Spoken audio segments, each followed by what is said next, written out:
पार्वती नंदन श्री गणेश भगवान की जय। प्रिय भाविक भक्तांनो, आज संकष्ट चतुर्थी। संकष्ट चतुर्थीच्या तुम्हा सर्वांना हार्दिक शुभेच्छा।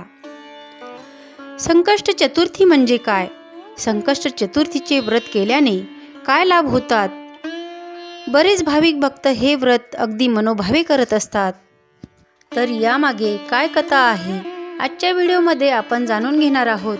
त्यापूर्वी चॅनलवर कुणी नवीन असाल तर चॅनलला सबस्क्राईब, शेअर करा आणि व्हिडिओ आवडल्यास लाईक करायला विसरू नका आणि सोबतच शेवटपर्यंत व्हिडिओ बघा, म्हणजे संकष्ट चतुर्थीचे महात्म्य तुम्हाला ऐकायला मिळेल। तर यामागील कथा अशाप्रमाणे आहे। फार पूर्वी यादव काळात सत्रजित नावाचा एक राजा होऊन गेला। त्याने 100 वर्ष सूर्य उपासना करून सूर्यास प्रसन्न करून घेतले। प्रसन्न होऊन सूर्याने त्याला दिव्य समंतक मणी दिला। हा मणी तेजाने प्रतिसूर्यच होता। या मण्यामुळे राजास दररोज सोने प्राप्त होई। त्यामुळे सत्रजित राजा दररोज सहस्र भोजन घालायचा। सत्रजिताकडील समंतक मण्याविषयी श्रीकृष्णाला समजल्यावर श्रीकृष्णाने सत्रजिताकडे या मण्याची मागणी केली, परंतु सत्रजिताने तो मणी देण्यास नकार दिला। पुढे एक दिवस सत्रजिताचा बंधू प्रेसेन हा समंतक मणी गळ्यात घालून अरण्यात शिकारीसाठी गेला।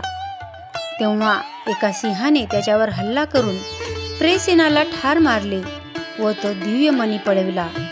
पुढे त्या सिंहास जांबुवंत नावाच्या नरपुवक राजाने ठार मारून तो समंतक मणी आपली कन्या जांबुवंती हिच्या गळ्यात बांधला।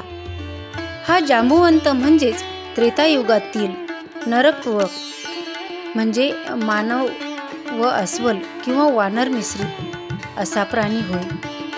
श्रीराम भक्तीमुळे त्याला त्रेतायुगात रामसेवेमुळे द्वापार युगापर्यंत चिरंजीवी राहण्याचे वरदान मिळाले होते।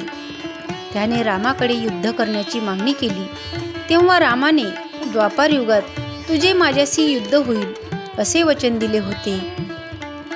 इकडे प्रेसेन समंतक मणी घेऊन नाहीसा झाला पाहून सत्रजित राजाने हे कृष्ण कारस्थान असल्याचा आरोप केला व कृष्णानेच हा मणी पळवला असा आरोप केला। ही गोष्ट कृष्णास कळली। आपल्याकडील चोरीचा आळ दूर करण्यासाठी मग कृष्ण प्रेसेनाच्या शोधार्थ निघाला। प्रेसेनाला शोधत कृष्ण अरण्यात येऊन पोचला। पाहतो तर काय, एके ठिकाणी प्रेसेन मरून पडलेला होता। जवळच सिंहाच्या पाऊलखुणा उमटल्या होत्या।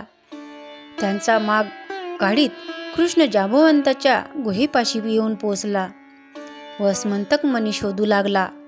अचानक परपुरुष आपल्या गुहेत शिरलेला पाहून जांबुवंताच्या कन्येने ओरडावयास सुरुवात केली।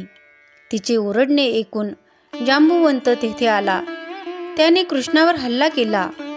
त्या दोघांचे युद्ध 21 दिवस चालले होते।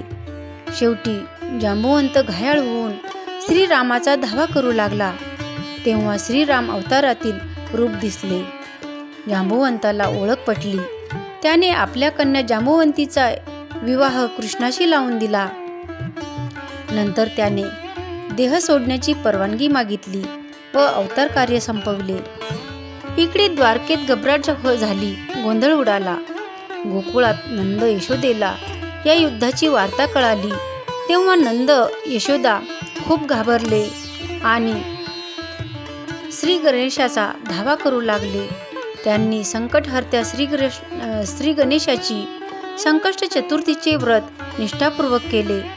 श्री गणेशाच्या कृपाप्रसादाने श्रीकृष्णास विजय प्राप्त झाला।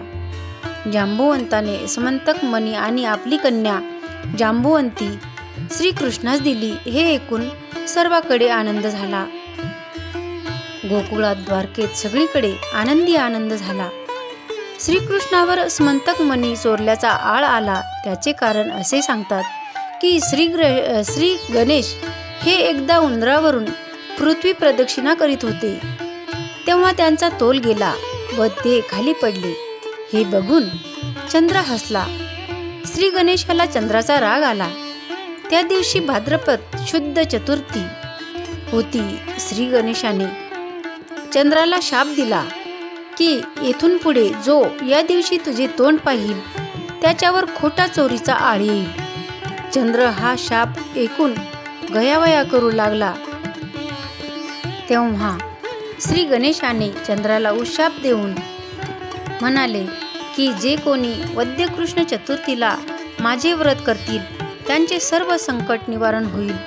त्या दिवशी तुझे दर्शन व पूजा करूनच उपवास सोडतील. श्रीकृष्णावर चोरीचा आळ या कारणामुळेच आला होता की एकदा भाद्रपदात गणेश चतुर्थीच्या दिवशी सायंकाळी गोपाळासह रानातून घरी येताना वाटेत उमटलेल्या गायीच्या खुरांच्या ठस्यात पावसाचे पाणी साचले होते. त्या पाण्यात कृष्णाने चंद्र पाहिला होता. श्री गणेशाने चंद्रास दिलेला शाप श्रीकृष्णास अशा प्रकारे भोवला होता. श्रीकृष्णाने समंतक मणी सत्रजिताला परत दिला. सत्रजिताने श्रीकृष्णाची क्षमा मागून आपली कन्या सत्यभामा श्रीकृष्णास दिली. दर महिन्याच्या कृष्ण चतुर्थीस संकष्ट चतुर्थीचे व्रत करतात. या व्रतामुळे संकटहर्त्या श्री गणेशाची कृपा लाभते. चंद्राचे दर्शन व पूजेची सांगता करून उपवास सोडतात. त्यामुळे भक्तांची संकटे दूर होतात, त्यांच्या मनोकामना पूर्ण होतात. तर अशाप्रमाणे ही कथा आहे. ही कथा तुम्हाला आवडेल अशी आशा करते आणि शेवटपर्यंत व्हिडिओ बघण्यासाठी धन्यवाद. भेटूया पुढच्या व्हिडिओमध्ये नवीन कथा ऐकण्यास. तोपर्यंत हर हर महादेव.